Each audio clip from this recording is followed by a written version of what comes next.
What is up, wrestling fans? Welcome to part 2 of the AEW End of the Year Awards for 2024. We have already taken care of the Technical Skills Awards. Go back and check out that if you haven't already. That means that we are on the Writing Awards side of things. Same setup as we always do here. I am Tony Mango, joined by Callum, Wiggins, and Robert DeFelice, and we already are doing all the plug stuff. I don't think we need to do that on YouTube even in particular. If you don't know it by now, you've not been following the podcast for 15 plus years, so you know how this works, and I don't think one video is going to make a difference, so we're not going to bother with you on that.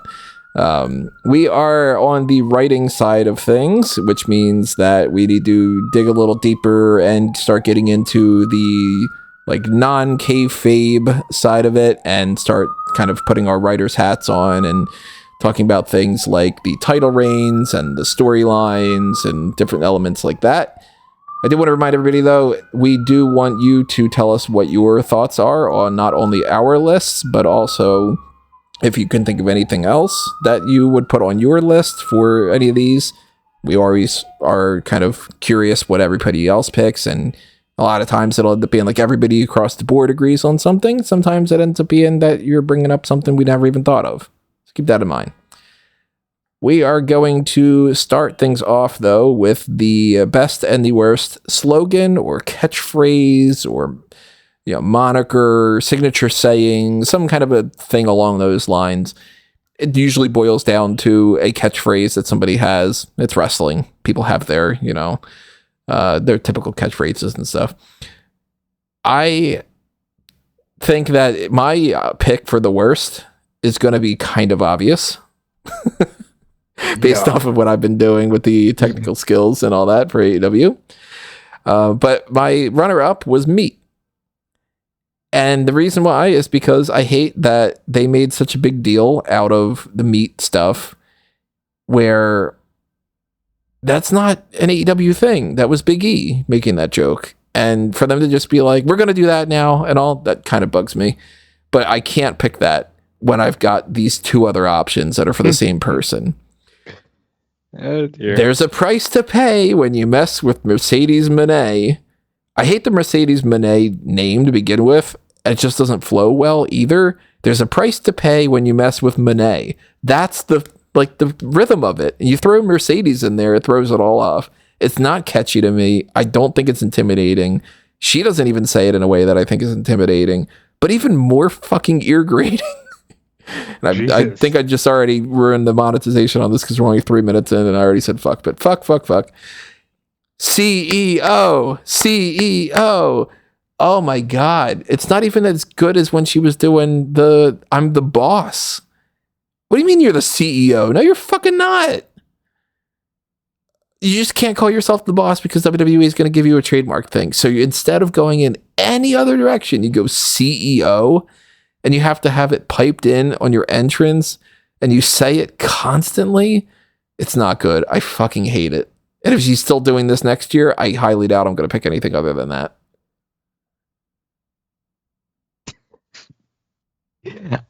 Look, Get hot. As someone who bizarrely, and I can call myself out on shit, bizarrely spent most of the WWE awards crapping on Rikishi and his children, that was very heavy. I can't say I feel the same sense of vitriol towards CEO. I actually quite like. I think that's one of the few things that she's got going for her right now in this promotion. As far as worst catchphrase, I think it's gotten a little further away, but I had gotten over Isaiah Cassidy's moan. Callum, how did you feel hearing that in Wembley Stadium? Yeah. No, it's his moan is bad, but he's not doing as much now, so it's less annoying.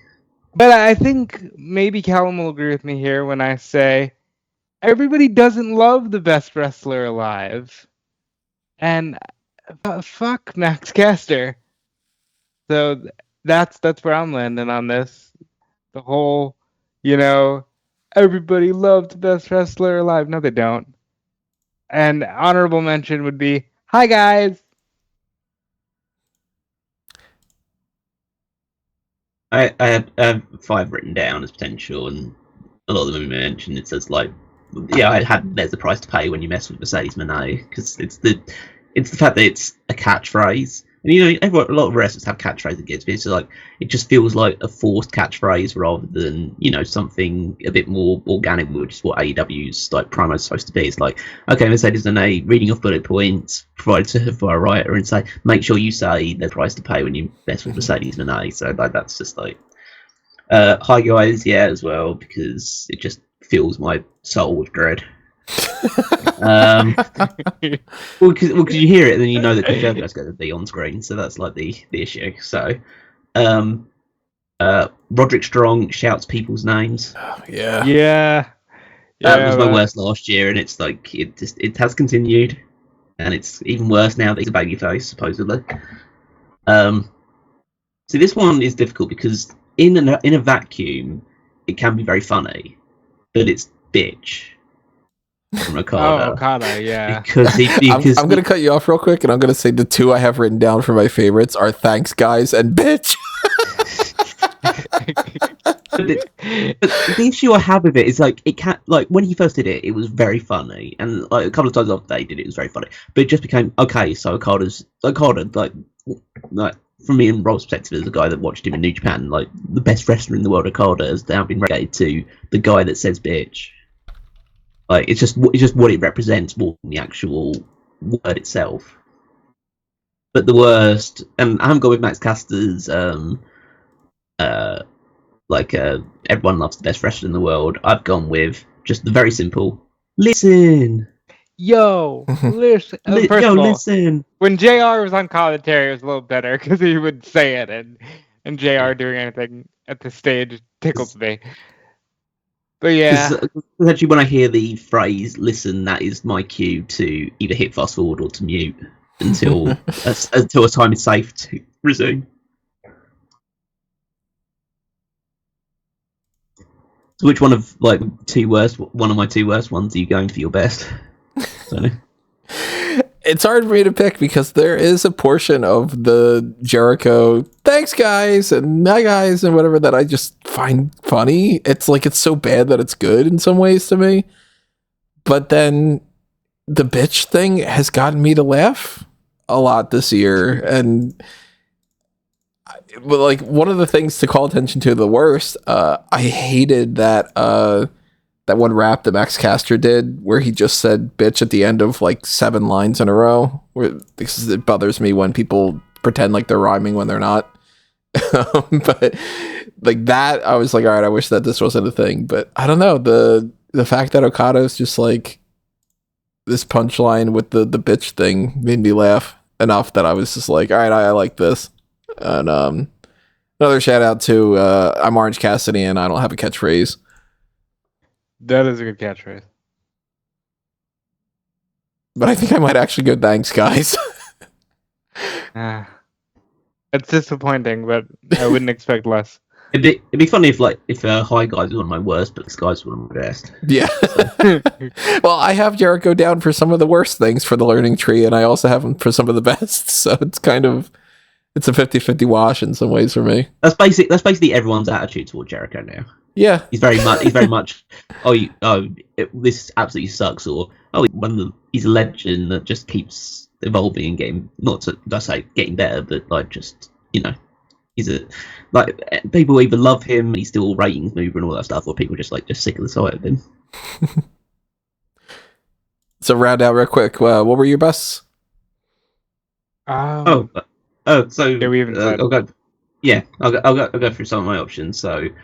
The simple bruv, because it's just a word that is very common in, I say common in our lexicon, but just to see it on American TV just constantly be said is fun. I like "we hurt people." Yeah, that's high up on my list. So I appreciate the business is booming thing, but obviously now you can't do that because you're the Hurt Syndicate instead, and so just to say "we hurt people" is just oh yeah, that's a pretty clear and easy phrase to understand. It's a good thing they didn't go with Syndicate. Yeah. Whose house? Just like Who's House corner- Swerve House? corner That's a really good one too. Yeah. Yeah, just corner response, great. And I got away with this last year with my choice, but like the Prince Nana's dance as his catchphrase or his like signature move is like, oh yeah, that's super cool. But I think I'm gonna go the one that I enjoyed the most this year. I thought was like, oh, this is really inventive. Is every night is Saturday night. I just thought hearing the call out for that. I miss Stokely being attached to Chris Statlander and like being her manager, because I just think that's such a really like inventive way of presenting it, and it's just like to hear it called out before her entrance all the time just added a bit more gravitas to the matches that she was having. Yeah, it's unfortunate that I think that's going to end up on one of my worst later on in this discussion because of how things ended with that. But I am going to go Bruv, because I think it's really been fun to see people kind of galvanized around this word, and Ospreay says it and the place goes, and he's very authentic. He seems like just a wacky guy that you would find at a bar somewhere, and I've been enjoying everything Ospreay's done this year, and the Bruv hits extra special. Let's move over to gimmick characters. That could be the wrestlers themselves. It could technically be a manager. These on-screen characters, and who do we like? Who do we dislike? Typical best and worst. Worst options that I've got written down. What are the Iron Savages? What are they doing? They're taking you to Titty City.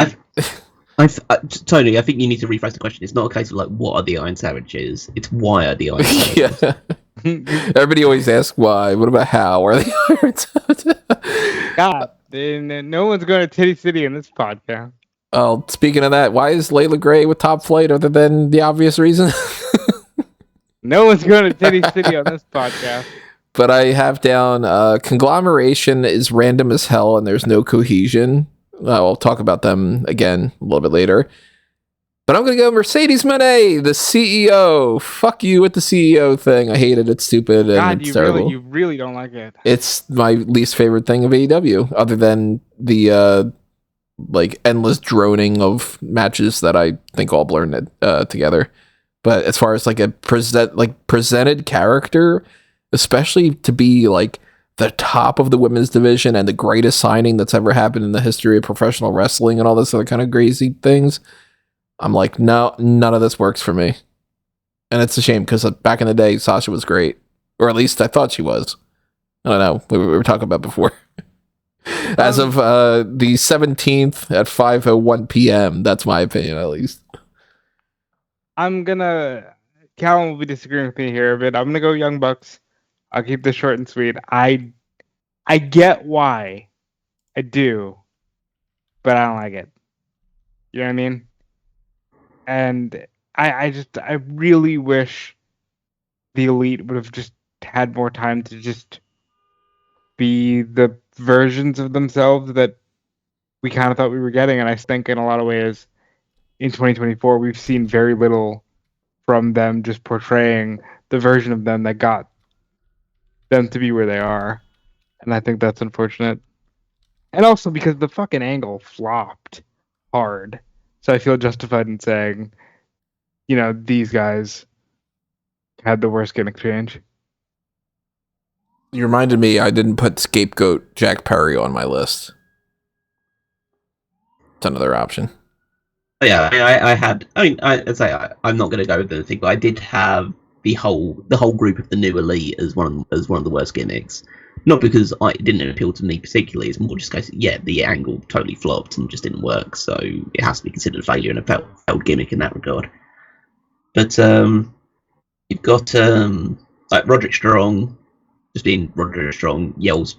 His gimmick is like guy that wears stupid glasses that yells people's names in his promos. It's like, yeah, that's it. I'm sure that's selling loads of seats in the buildings. The learning tree. Just think it's like, it seems to be like a rehashed attempt of Jericho's like sports entertainer. it's the sports entertainer thing. It's like, oh yeah, we're lampooning sports entertainment, like he's done in the past, and it's kind of like, well, yeah, but if a lot of the promotion is actually kind of leaning a lot towards sports entertainment presentation with the likes of Tony Storm and all that stuff, it doesn't really work if you're trying to mock it, because especially if the company that's doing the sports entertainment is perceived as much better quality as you are at the moment. So it's really not going to work out. Yeah, the Iron Savages, because fuck those guys.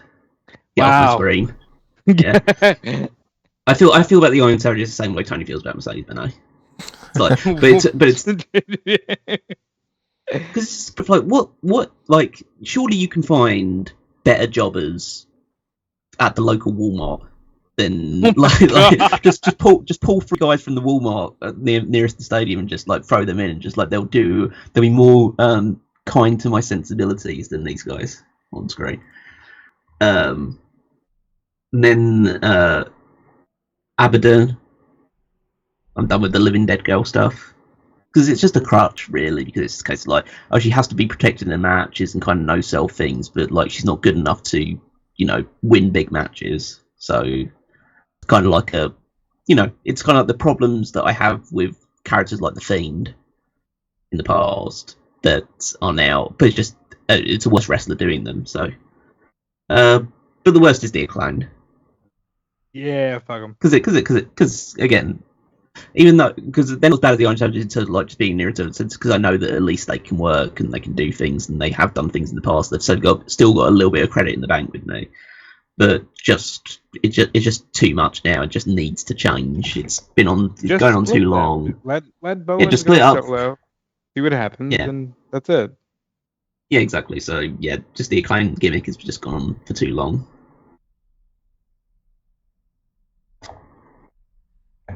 Now, on the best side of things, I was kind of struggling on this one, because I was just like, not many people have gimmicks. Like Swerve is just a guy. Osprey's a guy. That's it. So, a little bit of a shout out to MXM. Oh my god, I can't say that right. You can speak MXM collection, Maxim collection. But I'm not going to give it to them. At one point, I did have Chris Jericho in the learning tree down, but it got a little wonky. So, same thing with the Patriarchy. They kind of fell off a little bit for me, where I liked it a lot, but they haven't been doing as much lately. So I got to revert to the good old classic example and just go Orange Cassidy. Still working for me. Yeah, he's a tried and true. He's great. Hangman Page for me is up there. He's doing a gimmick now where he's just unhinged and burning people's houses down while also telling you that leaves his plants, and I just think that's neat. But my best gimmick is going to be heel Jon Moxley, because when in doubt in AEW, you lean on Jon Moxley. And even though I think it's been not the strongest rebrand, he's easily one of the best things that's happened in this company this year. So I say best gimmick is Death Rider Jon Moxley. And he revived Marina Shafir's career. We know her now.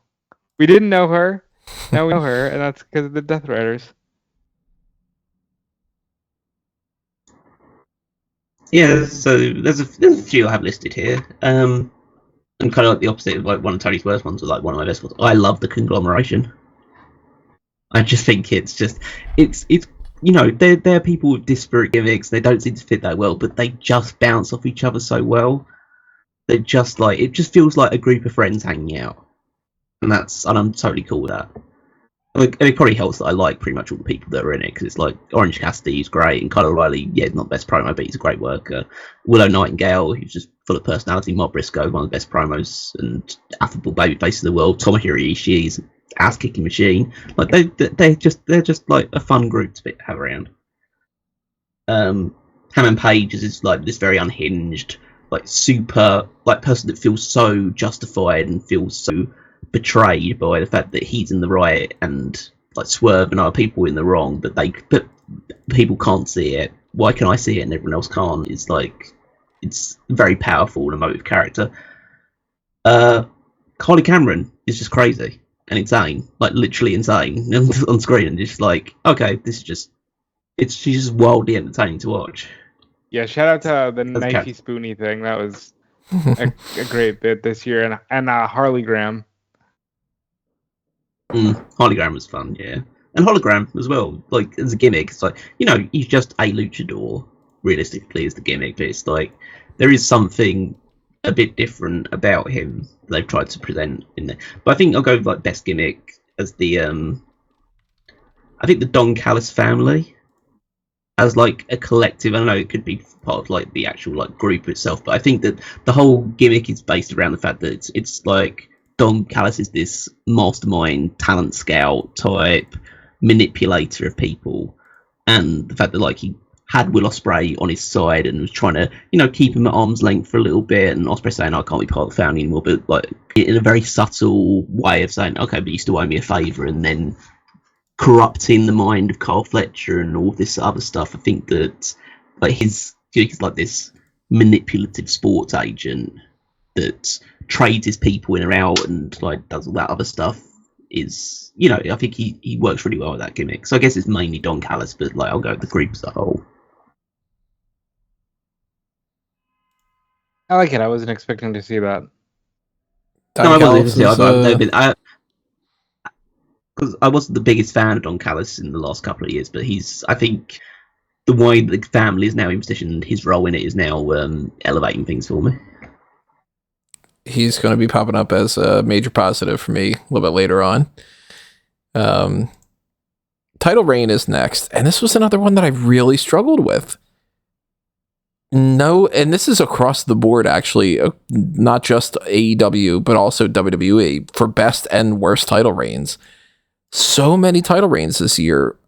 I was just like, I don't really remember specifics about it, and that could very well just be the haphazard year that I've had being a big problem, and me not being able to retain the information from that, for just being like, let me self-preserve and whatever. But I really couldn't figure out any real answers for best and worst for title reigns, because I looked at the list, and of course you go to smarkoutmoment.com, there's a handy dandy little list of every single person who's won any kind of major accolade, like including even the Owen Hart Cup and whatever. But like the ROH side, I haven't watched like any of that, so I can't be like Atlantis Jr. had a great or terrible television title reign, or I don't know what Lee Moriarty's doing with the pure title. But even on just the AEW front, I'm like, all right, there's Toni Storm and there's Mariah May, Julia Hart, Willow Nightingale, and Mercedes Moné for the 5 women that have predominantly been champions this year. Didn't like the Toni Storm thing. Mariah May's been underwhelming. I don't remember Julia Hart as champion. Willow had it for a short time frame, and then Mercedes won it, and I haven't liked her stuff. I'm like, crap. That's not great. And then I look at like the tag teams, and I look at all these things, and I'm just like, even the people that I liked a lot, like, love me some Samoa Joe. Swerve is really good this year. Danielson is always great. I don't know if the title reigns were great. So I'm kind of stuck with not having an answer for best or worst, to be honest. Vacated got a couple title reigns this year. Maybe Vacated wins the best. And I kind of like, I agree that this one was a difficult one to decide, because I just don't think that a lot of the title reigns have been like overly bad or overly good. They've just kind of been there for the most part. I think the ones I have written down for worst are Jack Perry as TNT champion, because I just don't think that he did that well. I like the switch up he did with the design of his own belt, but I don't like just generally, like, I don't think that he was having particularly great matches or stories attached to it, so that one was quite low down for me. Mariah May as women's champion, I think, has been underwhelming. I just don't think they've given any kind of real direction to the reign, and it was just like, it just felt very obvious that, okay, we're just holding off till Toni Storm comes back, and now they're doing that. Chris Jericho's FTW, or what's he calling it, the For the World Championship, or so yeah, I just think it's I just don't think that was particularly necessary, and the For the World Championship in particular, just I didn't feel like it needed to be around at this point this year. It should have been probably retired sooner. And then there's also just vaguely remembered that Roderick Strong was international champion at some point this year. I just completely forgot about that entirely. But out of those ones, I'll probably go with Mariah May is the worst, because it seemed to. They done so much effort to setting up that match with Tony, and I thought the match itself delivered at All In, but then to everything that's followed after it just felt this doesn't feel in any way kind of creatively fulfilling or interesting. Yeah, I'm gonna actually just jump on the bandwagon and agree with you. In a year where a lot of progress was made for this division, the entire time Mercedes has been there, and she's been there, believe it or not, almost a year already. She came in March. She felt like the world champion. She was presented like the world champion. She was presented like the biggest thing. Meanwhile, Mariah May had a cool turn, and then a lot of champagne celebrations and, gyrations, and not a lot of actual wrestling. And I'm not always that guy, but, I think your women's world champion should probably wrestle more, and I think should be in more compelling storylines, because at this point, she and Tony have completely hijacked the world title scene, and I'm ready to see the entire division move on. It says a lot when your title reign can be summed up by saying nobody is good in this division, and the takeaway isn't, and that's because I'm so great that nobody can match up to me, but it's because nobody is good in this division, and we're not even the world championship focal point. That really is like, people shouldn't be able to agree when you go, yeah, all these challengers suck and the matches aren't following what we want it to be. And that shouldn't be a response for a heel where people go, yeah. It should be like, oh, what a bitch. We want somebody to come in and, why isn't Willow there to take her out or something? It's like, nah, I agree. So maybe. Yeah. And I think that there is people. Like, people do want to see more from Willow. They do want to see more from Statlander. But right now, it feels like this division is, there's three people that Tony Khan really likes a lot. Yeah, by that whole entire thing. It's crazy. So let's switch over to most shocking moment. Now, this isn't a best and a worst. It's just what's the most shocking moment. Oh, we're not done the best title. We didn't say best title, Randy. Oh, I already lumped mine in together. I thought you guys had already done that. Sorry. No, I was waiting to Rob to say his words. There were options for best title reign that I liked. I liked Adam Copeland as TNT champion. He did a good job in the short time that he was holding it, bringing back like the Cope Open, but doing it for the title instead. I know Roll disagreed with this, but I thought the Young Bucks overall had a good reign as tag champions. Yes, they didn't wrestle enough, they didn't defend it enough, but when they did have title defense, they were pretty much like still the same standard matches that the Bucks typically have. Got Eddie Kingston as Continental Champion. I thought it was it was a well-earned recognition. I thought that, as I didn't hold it for a super long time, but carried it well. Sting and Darby Allin's tag champions was, again, really short, but okay, this is a super cool moment to just see Sting be the tag champion, even if they had to drag him kicking and screaming into winning it. And then Will Ospreay as international champion, because it just meant that Will Ospreay was just having great matches defending the title against people. So that's totally cool. But I think the best title reign was Swerve Strickland as world champion. I knew you were going to say that. Which just, it's the thing that established him as world champion, because I kind of, at the moment when he won it, I thought, oh, is this a little bit too soon? Now he's got to kind of prove himself. I didn't know whether it was quite the right time, but I think over the 4 months that he had it, I think he truly cemented himself. It's okay, this is a main event guy for years to come for this promotion. This is an A player for this company for the foreseeable future, and he'll probably win this world title again in the future. But yeah, it was just, I think it was a case where both the title made the guy and the guy helped make the title even better at that point. I think it's definitely one of my favourite World Championship reigns they've had. I want to say, first of all, shout out to Athena. Over 700 days as Ring of Honor Women's World Champion. But I think this year it felt a little long in the tooth, and that's why it hasn't been brought up yet, and it won't be my That's pick. 300. It was about 350 days too long. We got maybe 3 more days to go as of the time of this recording. Yeah, remember everybody, this is the 17th at like 5 o'clock. So if you're listening to this, I don't know when I'm going to publish it for sure. I don't know if maybe it'll be after. It probably will be before Ring of Honor. I don't know. I would also say shout out to Will Ospreay as international champion.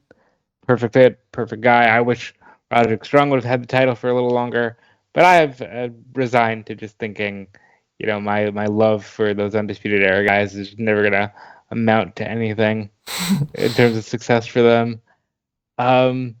Very cool to see Joe win a world title this year. Very, like Callum said, with Sting being, dragged to winning the tag team titles. Very cool to see that. Very cool to see Danielson in the same manner, dragged kicking and screaming towards being world champion. But I think my pick for best title reign this year is Adam Copeland as TNT champion.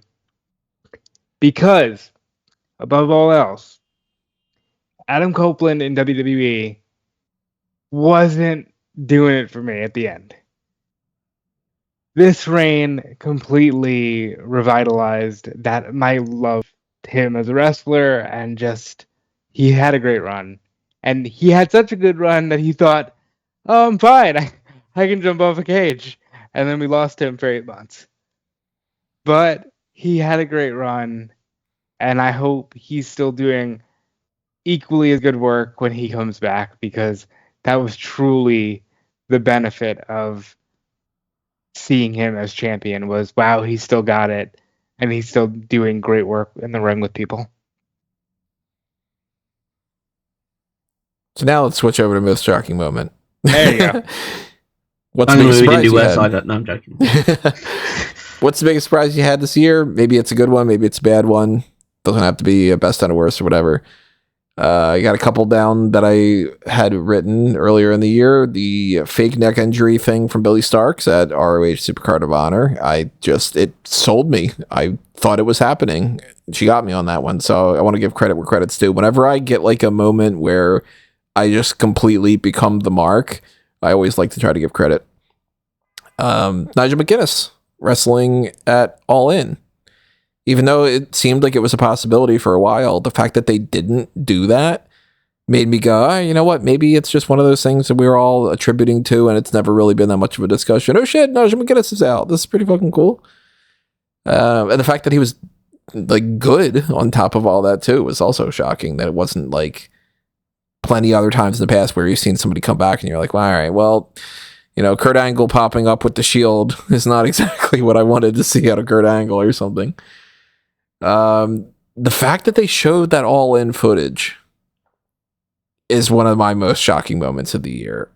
I still, it didn't blow up in a way that we thought that it was going to, but I still don't think it necessarily was a great idea to do. I think that they just kind of fell ass backwards into it not being a problem. Tony Khan being attacked by the Elite. Didn't necessarily see that coming. Kind of wish we didn't, because that angle sucked. But I think the thing I'm going to go with is the hypodermic needle spot. Because I certainly was not anticipating somebody to shove a needle through somebody else's cheek. Yeah, that certainly happened. And it's also my most shocking moment, because not only that, but there was then just the chair shot. And the chair shot obviously was completely fine. But it was just the visual of one after the other, and you're just, holy shit. It really shakes you to your core. While that is my pick, I do want to throw out some honorable mentions of BCC turning on Danielson and the whole suffocation angle. I thought that was some good stuff, and was really shocking to see them do that.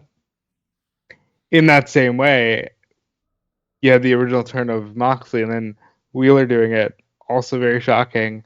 I'd say Okada debuting and turning heel was a shocking moment because, this is one of your most beloved signings. You'd think you'd have a babyface for life with him. I would also say shocking in a really disappointing way was, Britt Baker coming back and like telling the world, oh, by the way, I had like a mini stroke. That was a shocking moment for me. MJF coming back as a babyface, only to turn on Daniel Garcia. They had a few shocking moments this year, but to me, the hypodermic needle is going to be number one. Yeah, the hypodermic needle is definitely high up there for me, but it's not going to be the most shocking because, considering what they did to each other in their previous Texas Death Match, they kind of had to push the bow out somewhere. So while I wasn't necessarily expecting that, expecting that they had to do something to try and make it even more shocking and compelling. In terms of the ones I had written down, the Elite attacking Tony Khan, and then you got to see Shad Khan on TV for the. Oh, that's a great meme. Yeah, great meme. Okada arriving and turning heel, as Rob mentions. Then the three that are kind of going for is between the All In 2023 footage, because it is just like they announced it, just oh, what? This must be some sort of meme post or something, or someone say Tony Khan just announces that they're going to announce the show the footage of CM Punk attacking Jack Perry. It's I know they're actually going to do it, and that's it was pretty nuts that happened, but it didn't have the big ramifications. And then the BCC turning on Bryan Danielson, it's shocking because even though you kind of see it coming in the moment, it's just, I think it's the nature of the turn and the graphical violence that they showed a part of it was just okay, this is that's the shocking aspect of it, not so much the BC have turned down just going into it. It's more oh wow, this is very they're going a bit far in terms of what they're doing, putting a plastic bag over his head.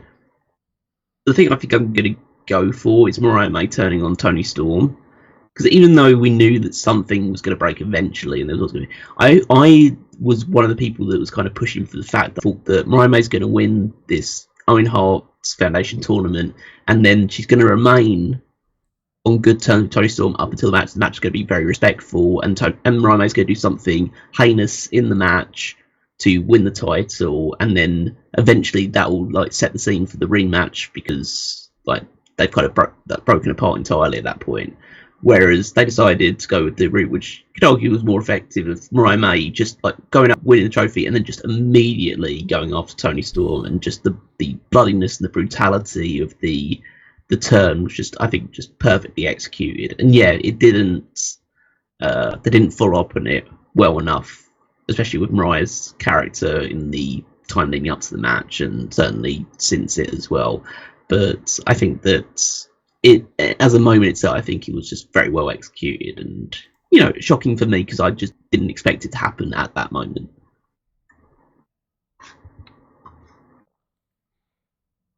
Now, that's a category that I wish I would have written down more for throughout the year, because I do know that there are different things that made me shocked about certain title wins, or certain wins in general, or losses, or I'm surprised that for the first time that I can think of in the longest time, I don't have any oh, this person made their debut on this list, or that person got released and that was super crazy or something. But we had heard about Camille coming in for the longest time. We figured Mercedes would come in. I guess it's a little bit surprising that Ricochet had left, because that was something that I didn't think would necessarily happen this year. But then again, once we knew that he was leaving WWE, it wasn't really shocking for him to go to AEW. You know what I mean? So that's it's a weird situation sometimes for that.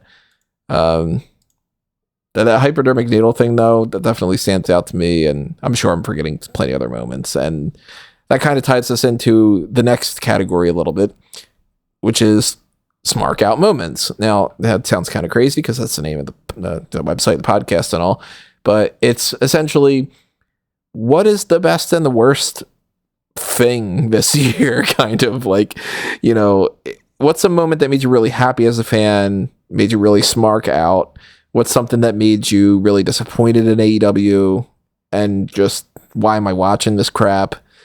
Or really embarrassed for them or something? What's something that got you really hyped up? What's something that made you want to turn the TV off? That kind of a thing. I got 4 things written down on the worst Smark Out moments. Again, I mentioned before, the all-in footage being shown. I thought that was a really, like, kind of like, oh, that could have really blown up in their face type of moment. And at the time, I was feeling really embarrassed for them because I thought that they were making a huge mistake for that. Didn't end up being as big of a problem, though, so I'm not going to pick that. It does kind of show me a little bit, though, that, like, I can tie this in with something else of, like, there's been a little too much of this year in particular. It's more than it was last year. And last year I thought there was too much too, of seeing what irks Tony Khan and having too many instances of it being like, all right, well, now I'm kind of butthurt about this, so I'm going to make that an angle, or I'm going to do this on TV, or I'm going to take a shot at this or whatever. And that kind of ties into one of my other ones. That rah-rah speech that Adam Copeland did, I thought was really just like sad. It came off pitiful to me in like that kind of like, I'm embarrassed for you thing. But I do think that there's still 2 more things that I would rank above that. One being, I just have written down Ric Flair. And that's that. Look, I'll get this out of the way. That's my pick, because that was the moment you talked about, you know, I'm embarrassed and all that. Like, that was the moment where I think Tony Khan and AEW lost the perception fully of, like, this is the fans' company. Because nobody wanted to see Ric Flair. Especially because now, not even like, man, did you watch the last match he had last year or anything like that? Now it's just like, yeah, but we look at this guy and we see, you know, an abuser and a pest and all these things. And it was just sort of like, yeah, but he's Ric Flair and, you know, let's just get him on TV. And they swiftly got him off TV. Got to commend them for that. But it was a moment where people went, okay, AEW is no different. Moving on. And that's why that's my worst Smark Out moment of the year. Now, the thing that I gave over that, though, that made me really disappointed in the execution of it and the idea in general, and the fact that we've seen this before and we've seen it done so much better every single other time, and I don't know how they didn't like logically think this out, was when the conglomeration dropped what was supposed to be $7,000 worth of change on Chris Jericho's Bentley, which was set up as, number one, this feud is stupid. It's a feud about a coat from 4 years ago or whatever it was. And they just picked it back up. He's just kind of like, oh, by the way, I'm also upset about that still. And he was like, why are we going back to this again? And then how many times have we seen Stone Cold Steve Austin drop like cement and completely burst a limousine, or like, you know, Braun Strowman will like flip a fucking tank or something, you know what I mean? Like, okay. And it'll like, they'll all explode and it'll be, you know, all these kind of crazy things happen. And they do this and it's like, it's barely any actual change. It doesn't come across as like they didn't fill it up super well, and nobody knows what $7,000 in change looks like, so you could have just had the whole thing completely packed. And even then, you just immediately set up at the beginning of the episode, Chris Jericho's got a Bentley. I don't care. Oh no, all this change falls down on top of it. Okay, it looks like it didn't scratch it up at all in the slightest bit. This was like when you see people trying to do angles that were in like WCW and WWE and all that other stuff on like an indie show, and you're like, oh, okay, you're doing the community theater version of that. I thought this was really embarrassing and just lame and stupid, and I hated it. Yeah. So I'm going Mercedes Midnight. No, I'm just.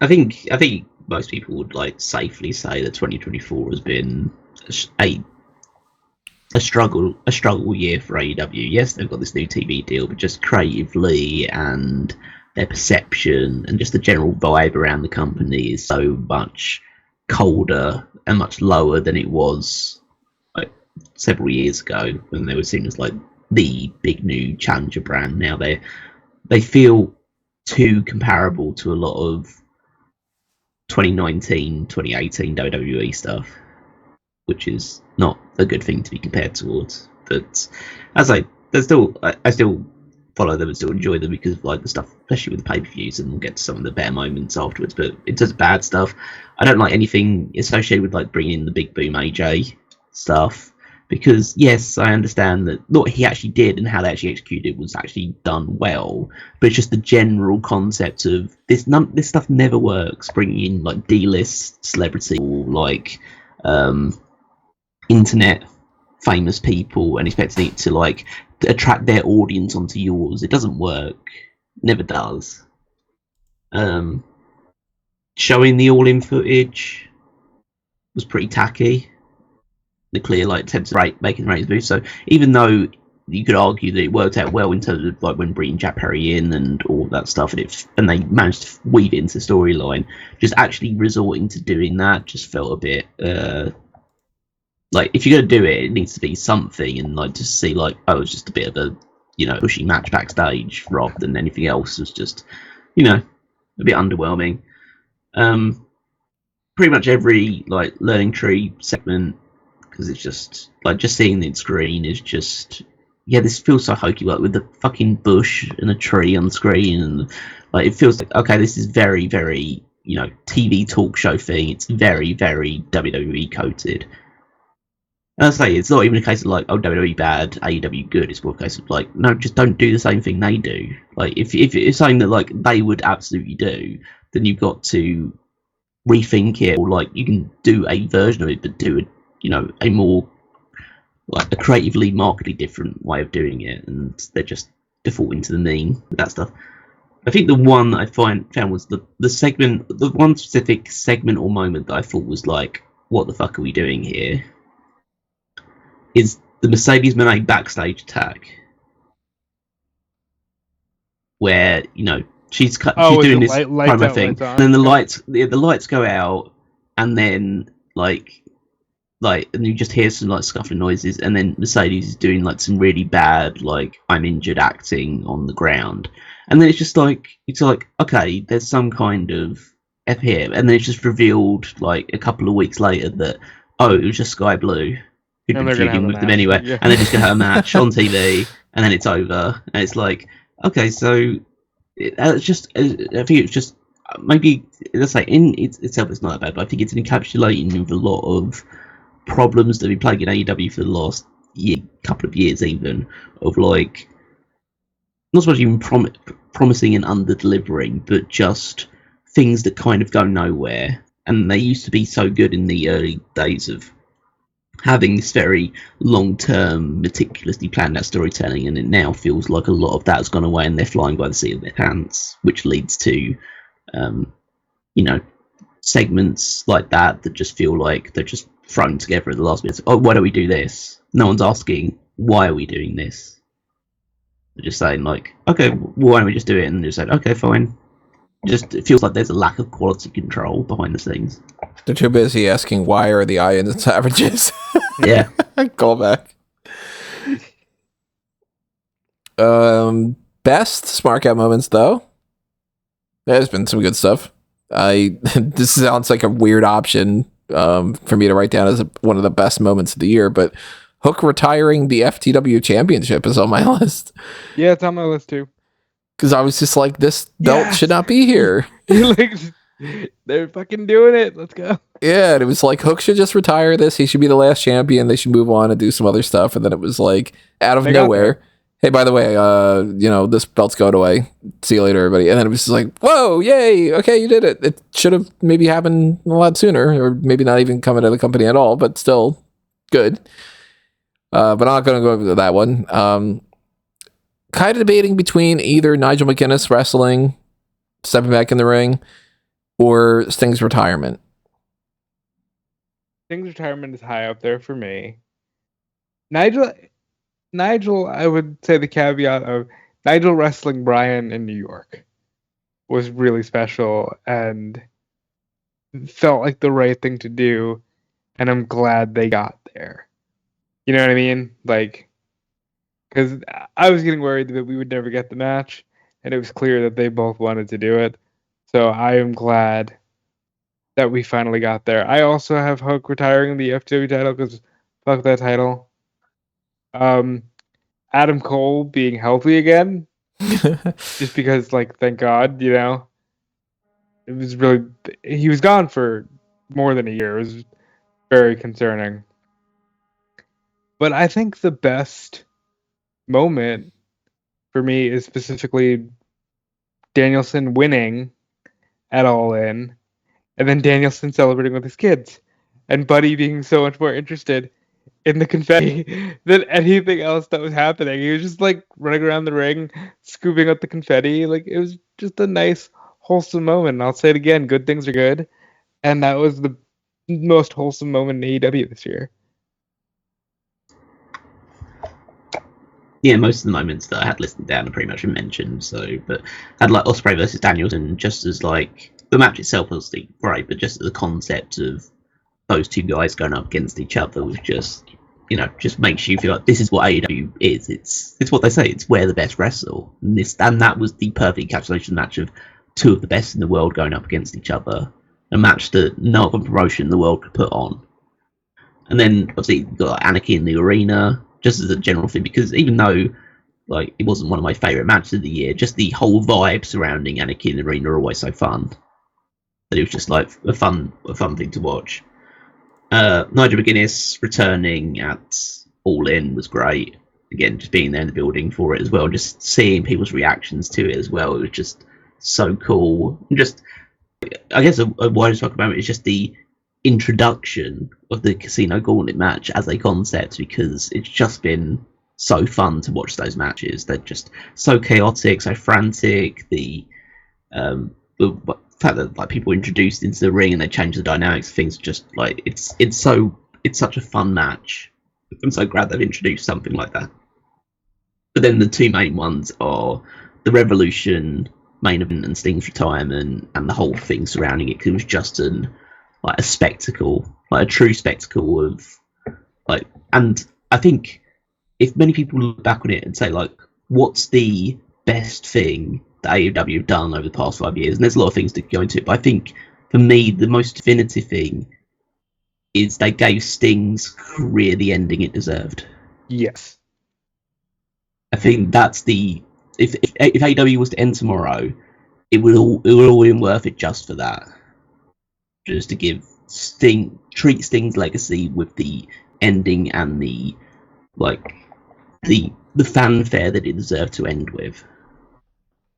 But then it's counteracted for me and just slightly succeeded by, as Rob mentioned, the Bryan Danielson winning the world title, because I was there, I was part of the emotion surrounding it, the singing final countdown at the start and end of it, just going along with the entire like ebb and flow of the match, because even though I felt confident that Danielson was going to win, like the way they told the story of the match just made you doubt it at many points of it. So I just thought, seeing him get the win, seeing him celebrate with everyone, with his family, and just being able to see one of your favourites live, potentially for the one and only time, and to have that moment was just great. And I'm so glad they forced him into doing it, because you know there was the one thing that could have taken that away is Danielson just going, I'm just gonna lay down for a little while, just lay down a second longer than I need to. But yeah, it was just an awesome moment. Rounding out the last two categories we have here, the storylines, best and worst storylines of the year. I've got 4 options down that we've talked about already, so we don't need to really repeat too much about it. But on the worst, the Elite takeover, total flop. I got Ric Flair written down for obvious reasons. Just Ric Flair. That's all it's listed as. Conglomeration versus the Learning Tree. We had no reason to go back to that feud. It didn't do anything for anybody whatsoever. That stupid thing with the change and all. And then also Adam Cole versus MJF. They tried to resuscitate it, and I'm not liking it. It's just, it's not working for me. Well, I think Cole and MJF needs and I'm glad that they're going to get that finish now, right at the end of the year. We're recording it before World's End. You'll probably hear this before World's End, but I hope it's a proper finish. Yes, the Elite thing totally flopped. Yes, Ric Flair. Ric Flair being included was one of the worst things. I like the stories that he wanted to turn on Sting and they just didn't get back to him. It stopped communication basically. And my worst one is actually something that happened very early in the year, and we only recently got feedback on it now. They brought the rankings back when Joe became champion. And they were like, yeah, we're going back to rankings based stuff, and and that was used across the board. It wasn't just for the world title, it was used across the board. And then maybe like in a late October, 5 weeks later or something, it seems. Oh right, then they disappeared after Swerve won. And then maybe in October or early November, Will Washington, who I like, came on Twitter and was like, that was only a thing because Joe specifically, said that on TV, and it was used as a storyline device while Joe was champion. And I just think that's bullshit. I don't know. It's a stupid storyline to do that, yeah. We're totally fine. I appreciate Will and whomever came up with that to say, here's your closure. Do appreciate that. Don't want that to go unnoticed. But I just think that that's bullshit. Because it goes back to everything we were talking about how, Ric Flair stripping away everything that AEW is supposed to be. AEW kind of falling into a similar trap as WWE is like, you either get the fighting champion or the guy who wants to never defend the title at all. We tell different stories.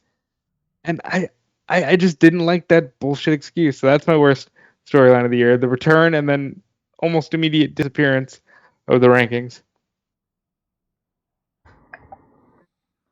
So the ones I have down is the kind of I had 4 written down. So I had the push of the creation and formation of the learning tree.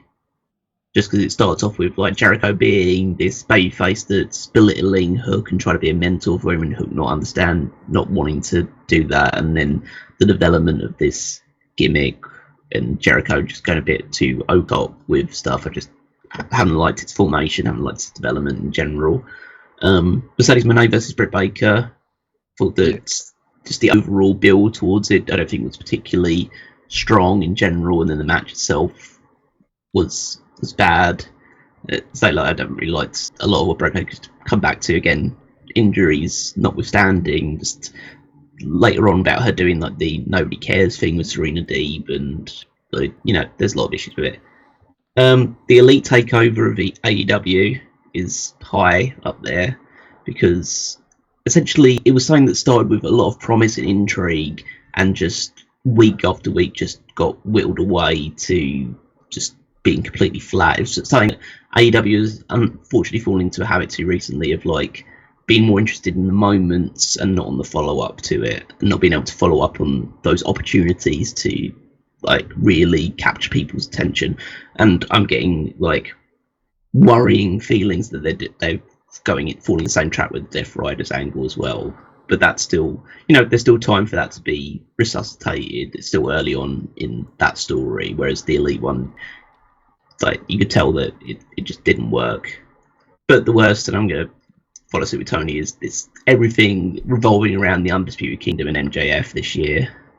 The whole back and forth, on and off approach to it, and MJF not being around and Cole not being healthy, but now they are both helping around. Well, I say helping around, like MJF is pretty much just on a video screen most of the time now anyway. But like the feud is bad. Like Cole hasn't come back in the same shape as before, which, you know, is understandable because the injuries involved, but like his matches haven't been particularly good. They've been overly melodramatic. The whole storyline and promos associated with it haven't been good either. MJF just defaulting back to, you know, just his old version where he's just like setting tasks and expecting people to jump through hoops for him. It's like it's almost like the entire babyface run, or his world title run in particular, just like never happened. And he's just reverted back to what he was before. Where I was hoping it would be some kind of, you know, amalgamation. Like you can go back to a little bit like that, but have a bit more of the maybe aggressiveness or different tacts that he developed during his babyface run. But no, he's just back to default MJF.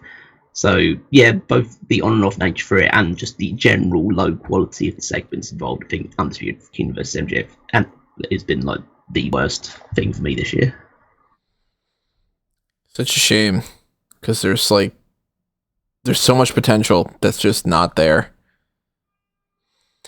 On the best storylines of the year, I only had one written down, actually. Adam Page versus Swerve Strickland. Adam Page versus Swerve Strickland it is. Go on, Callum. I mean, I haven't. That's one of the options. I've kind of just defaulted it as like the Hangman descent into madness rather than, because like realistically, Swerve versus Hangman didn't actually happen that much this year. It was kind of like an underlying current, but Hangman was kind of out of the picture for quite a while.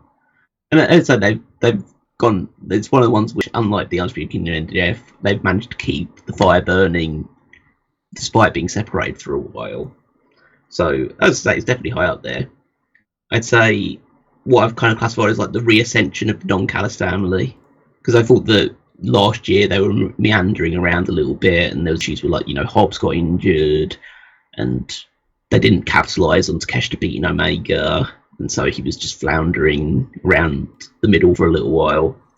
Whereas now they feel prominent, they feel pronounced again. Cole Fletcher's like his star is on the rise, and Takeshi's international champion, and he's doing international stuff where he's going to be fighting in New Japan and other places and defending the title. They've got this tag team now of behemoths that can do a lot of their dirty work, so it just feels like, okay, this unit is back now. And in a similar vein, like the whole, I think everything Hurt Syndicate have done since their debut has been great as well. I think that a lot of that is like the story, but the actual progression of their arrivals and the way that their story's been told and the way that they've been presented on TV through their segments has been really good as well. And I was a big fan of the whole Nightingale vs Chris Statlander feud as well, because of the whole way that, as I say, I wish this had been the world title feud, because I think there was a lot of personal animosity that they showed throughout all of it. And yeah, it got a little bit goofy in some places, with like the Stokely Hathaway wrestling a match at All In.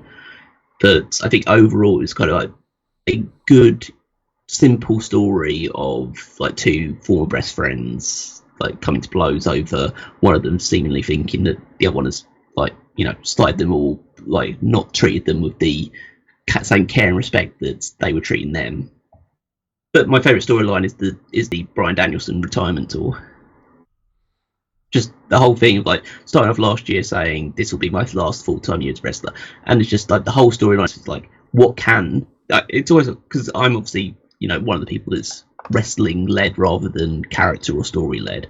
So the whole story is this whole storyline was who can Bryan Danielson wrestle next, and it's just like, how do we build up to that? It was just a perfect storyline, because it essentially just dream match city, and that's what we wanted to do for this one. And him ending with him, well, I say, kind of, to me the storyline ends technically with him winning the world title, and then it followed with a prologue, which is his, like, quote unquote death at the hands of the Death Riders. So yeah, I thought that was just a really well handled final chapter of his full-time career. And that means that we have our final category here for the writing awards on AEW side, at least. The pay-per-view of the year or special event of the year, because you can classify, like, whatever is coming. It's not really a pay-per-view, it's an episode of Dynamite, but it's still special in its own way. Here's where I have to do my cop-out. I don't know. For either best or worst. All of these things blur together to me so much that I can't tell you, oh, I really liked the majority of the matches at this pay-per-view more than this one, or this one had really bad ones or anything. They all pretty much are sort of a baseline, and it ends up being that most of them feel like they're exactly the same to me. Like, most of the matches are good. I usually forget the majority of the action and the specific things that happened by like a week later. And I couldn't tell you, if you were to say to me, like, what was the main event of Dynasty? I couldn't tell you off the top of my head. That's Mojo versus West Strickland, yeah. Yeah. Couldn't tell you a single match else that happened for sure on Revolution other than Sting's retirement. But that doesn't mean that I didn't like it. It's just like, there's too much goddamn wrestling this year. And all the pay-per-views feel the same to me. Every AEW event is basically the same show. It's just that there's a different graphic on the screen. So there's nothing that separates Full Gear from me compared to Wrestle Dream. In the way that WWE is like, okay, Money in the Bank, I know it's got Money in the Bank matches, and Elimination Chamber is over there and all. They're all just a series of matches that are predominantly good. So I feel like if you put any of them on, they probably would fit the bill. And I'm sure, go with, on the worst side of it, it would be some special episode of TV, like some, St. Patrick's Day Slam version of Rampage or something along those lines. So I probably should just say Battle of the Belts in general is the worst, because it's always is like the default every time. Yeah. And then the best pay-per-view, I don't know, maybe All In or something. So my best pay-per-view this year is Revolution. Sting title match.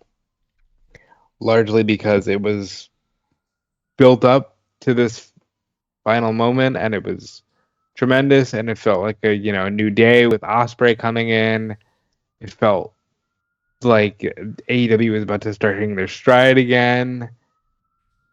I really enjoy Revolution every year. I think it's one of their most consistently great events. I don't know how they managed to pull this off all the time, but it's just my favorite AEW event of the year. This year was difficult, and I'll give Tony this. There's a lot more this year. There's Dynasty. There's, now you're solidified in Wrestle Dream. Now there's so much happening all the time. And I think that sometimes that will make me want to go all out, because All In was so, focused, that I kind of feel like All Out needs to be a little more spaced apart.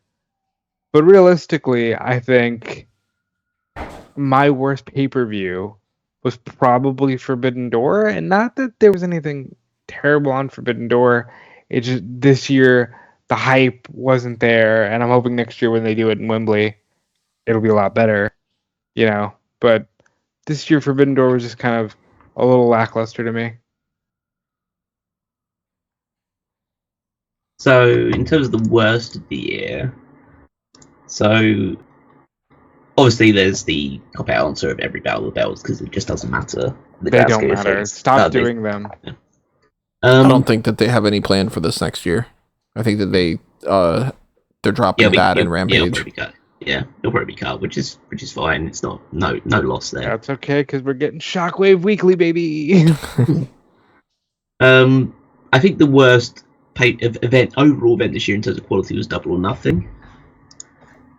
I just think that, and this is a common thing with Double or Nothing. I consistently think Double or Nothing is like just a bit of has been a mess show pretty much since the first one. Like, it had like Jericho and Hook against Shibata, which wasn't good, and that like Orange Cassidy against Trent Beretta, which was kind of a nothingy match. Like, a lot of the matches were just kind of there, which you don't really expect as much from an AEW show, you expect at least like one absolutely killer match to take place in it, and I just don't think that realistically any of them, even Ospreay's weakest pay-per-view match against Roderick Strong, which was like, totally fine, but like I think they marred it with like too much interference and stuff, so even that couldn't save it. But if it would allow this, because we did do the awards last year, obviously before World's End, and World's End is, I think, not by far away, but pretty clearly in my mind, the worst pay-per-view that they've ever done. Wow. Like, it was just like, I thought the main event was pretty like bad with the whole like reveal, which was underwhelming, but then it just had a series of really just nothing matches. Miro against Andrade with the CJ Perry thing. That's right. Swerve against Dustin Rhodes, which was like, in a vacuum, a fine match, but like this is when you're trying to push Swerve as like stupid guy. Why is he going on 50-50, like going 10 minutes with Dustin Rhodes, especially after he beat the crap out of him to start with, and then they just had Dustin have a comeback? Like, why? Because that was supposed to be Keith Lee, wasn't it? Yeah, it was supposed to be the Keith Lee match, and then it just got thrown out. Then, like, this 8-man tag with Jericho, Darby Allin, Sammy Guevara, and Sting against Big Bill, Ricky Starks, Don Callis family, and Kestra and Hobbs, which just was a bit of a mess. Julia Hart against Abaddon, the TBS title. Like, it was just a load of... There were some good matches on it. Like, it still had Alan Copeman against Christian Cage, which was fun. But then they just had the title switch over with Luchasaurus doing his, like, cash-in thing. So that was kind of like underlined as well. The only really like truly great thing on that show was Eddie Kingston beating Jon Moxley. So that everything else had either like it was either fine or flat out bad or was good with the caveat. So yeah, overall, then I think it's like a bad show by any real. That's a solid pick, though. That's you're really. I know it's technically 2023, but we didn't get a chance to say that it was bad on the last one, so I'm going to try and count it into this one. But in terms of the best, I have to... Well, there are 3 options for me. It's either All Out, All In, or Revolution. Obviously, All In has a bit of an edge in my mind because of just the fact that I was there and get to soak in the atmosphere of what's involved. But I just think, just technically speaking, it wasn't the best show that AEW did this year. Yes, it had a lot of spectacle and grandeur surrounding it, but I think if you take into account the Hook and Jericho match, which wasn't particularly good, the Mercedes Moné and Britt Baker thing, which was wildly disappointing, the really short Jack Perry and Darby Allin coffin match, that just felt, okay, this is a bit weird.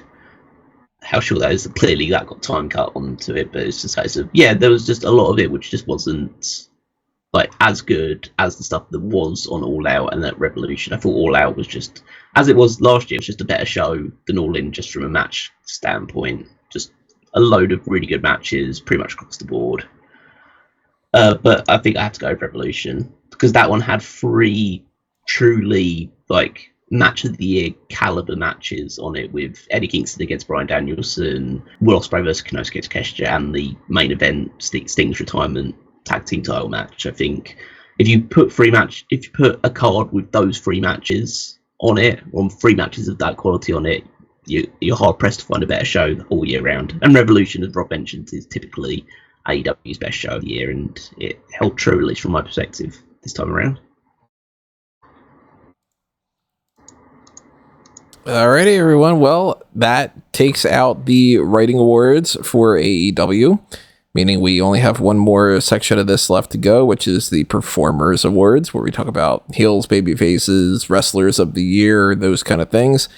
And that'll, of course, be coming up the next time that we're recording on the AEW front. We are kind of, bouncing around a little bit this year when it comes to doing our recordings. So the next actual recording is probably going to be the writing awards for WWE. And I don't know how I'm going to balance these out quite yet, but you can always just pick and choose whenever you want to listen to whatever these things would, in whatever order you want to. So keep that in mind, though, that we do have performers coming up next. If you didn't check out the technical skills beforehand, then go back and check that out. And, the AEW awards will continue with part 3 and stuff. But in the meantime, make sure you're following us. Make sure that you are checking out all the stuff we always usually tell you about. like, share, follow, favorite, subscribe to all the Smark Out Moment things and everything else under a mango tree. Follow me at Tony Mango and follow these two guys. Yep, follow me everywhere at DeFelice and check out my work on Fightful.com. Callum?